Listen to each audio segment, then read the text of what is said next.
I now have the honor of introducing Kathryn Goetzke. Now, Ms. Goetzke is an internationally known advocate, speaker, author, entrepreneur, and creator of Hopeful Cities and Hopeful Minds, a free evidence-based program to teach the how to hope. She is founder of iFred, a nonprofit organization dedicated to shining a positive light on mental health and eliminating stigma through prevention, research, and education.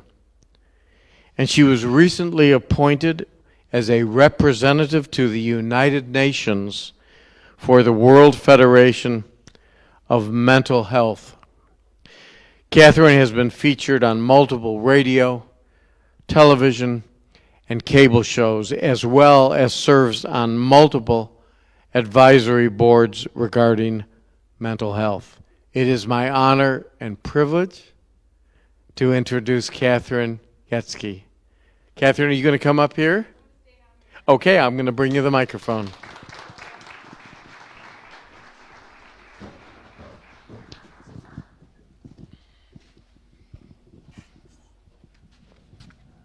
Here you go, Kathryn. Thank you. Thank you so much. And thank you all so much for letting me join you. I won't take up too much of your time. The speakers did an incredible job. It's an honor to be here and to be supportive, in any way, shape, or form that I can to share some of my own kind of experience. This is my dad here. I grew up in Oak Park, not too far from here. And I will never forget the day I was a freshman in college and I called home to my dad to make plans for the weekend to come home and see him. I was a freshman at the University of Iowa, and a policeman answered the phone. My dad was a banker at the First National Bank of Chicago, and just an amazing, wonderful mentor of mine and a human being, and he had taken his own life. And it was absolutely devastating to me. It changed my life forever, as I know this event has for you all. That day stays with me, and it's been over 30 years, and still it brings up so much energy for me. And I went on, I kind of struggled with school, ended up leaving school, traveled around, and I dealt with everything in the wrong way. Scarlett talks a lot about the healing journey, and I didn't deal with it in a really positive way. I turned to addiction, violence against myself, eating disorders, had all kinds of challenges. It eventually tried to take my own life when I was in my 20s, and by the grace of God, I was saved, and I'm still here today doing this work, and it has really led me on this journey. I got back into school and I started getting some healing. I got a master's degree. I worked for companies. I eventually started my own brand, and I wanted to give back to something that had really taken so much for me. So I wanted to do a cause marketing campaign for mental health. And so I got super engaged. I got my product line in Lowe's Home Improvement, raised a bunch of money, and then wanted a programmatic solution for suicide prevention. And what I found was pretty astounding. Hopelessness is really the single consistent predictor of suicide. I'm going to move over here. It's also predictive of so many other things, like loneliness. It's predictive of weapon carrying on school property, of violence, of self-harm, of addiction, accidental injury, sexual behavior, all risky behaviors in youth. It's a consistent predictor of violent behaviors and previous violence. It's a consequence of multiple adverse childhood experiences. It's high in victims of bullying. It's a consequence of race-related discrimination. And I didn't know what hopelessness was, and I didn't know how to manage it. So I just want to talk a little bit about that today. And what is hopelessness? Hopelessness is both emotional, so you feel despair, and it's also helplessness, so you feel powerless, like you can't do anything. And I said, why don't I know what this is and how to kind of proactively manage it? And nobody was teaching this at the time. So, I want to talk a little bit too about the statistics around hopelessness, just because all of these programs that we're talking about today are so very important.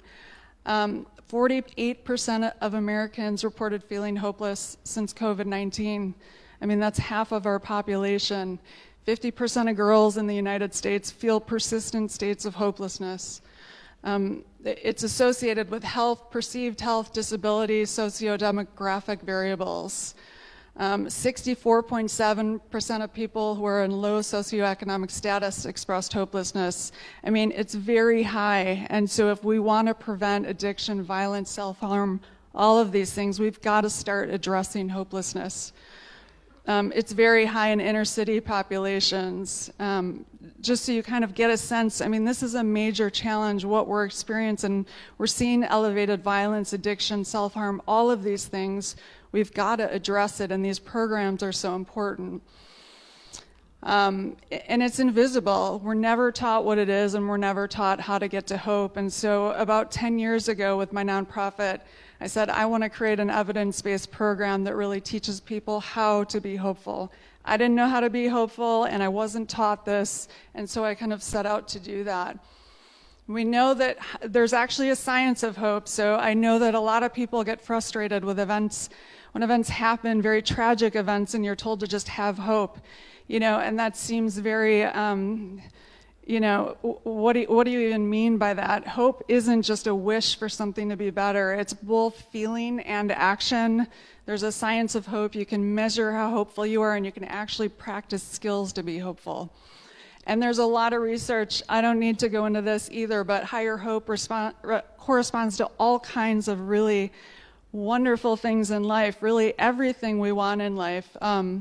Greater emotional and psychological well-being. It's a protective factor for anxiety and depression, so the more hopeful you are, the less likely you are to have anxiety and depression in the future.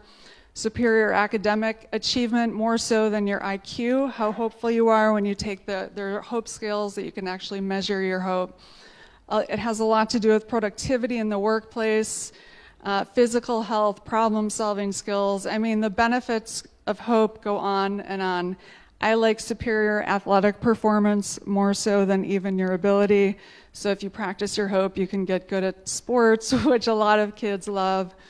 Better relationships, lifespan, recovery from disease. So that's kind of the hope scale, just so you know. And when I went into my work on hope, I said, okay, I'm going to look at what hopelessness is, and I'm going to create a hope matrix. And you look, there's helplessness on one end, despair on the other end. So if I want to stay hopeful, I have to work on my helplessness and get to inspired actions, and I have to work on my despair and get back to positive feelings. And so we created a framework for how to do that, SHINE, and it talks about a lot of the skills that we talked about that you all have been talking about today as well. We look at stress skills, happiness habits, inspired actions, nourishing networks, and eliminating challenges. And we have a free global program called Hopeful Minds that does that teaches these skills.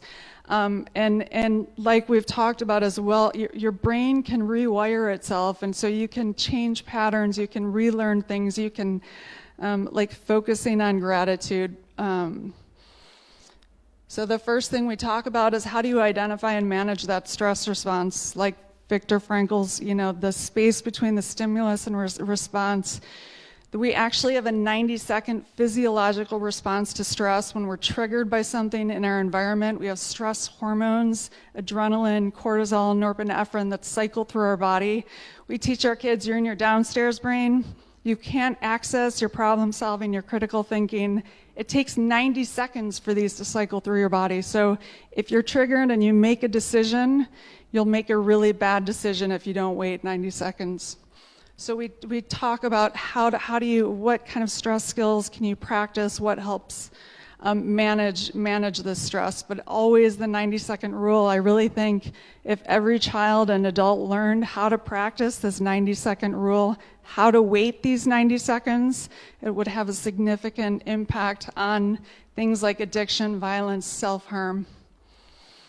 We talk about happiness habits, so what are the healthy long-term activities to increase those positive hormones in our bodies? You know, when we experience significant stressors, we often abandon these things out of guilt or shame. We don't want to smile. We don't want to do things that bring us joy. We feel guilty about it. I certainly felt guilty about it. But it's super important to kind of counteract those stress hormones that we do it during these times. We talk about inspired actions. When you are frozen and paralyzed and feeling helpless, how can you move forward? You might have to re-goal, create a new goal. How can you chunk down your steps to go where you want to go? We teach different frameworks for goal settings, especially to young kids, so that they have skills and tools for how to move forward when they feel helpless or paralyzed.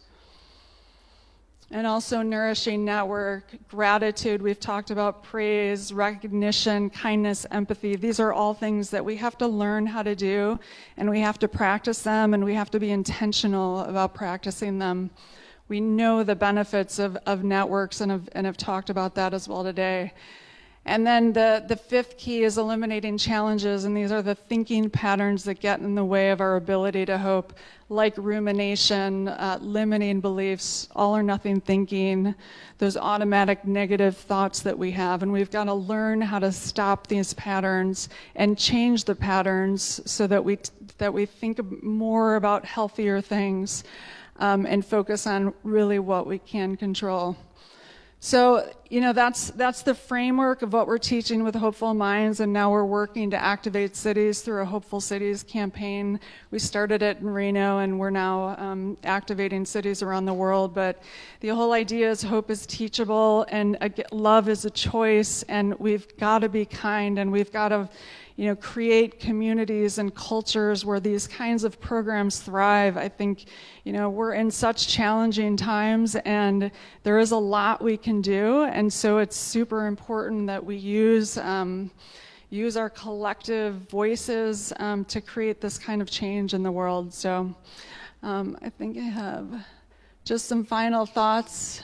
I wanted to leave resources. I do work in mental health, and, you know, as we talked about, sadness, grief, fear, anger, that's all normal.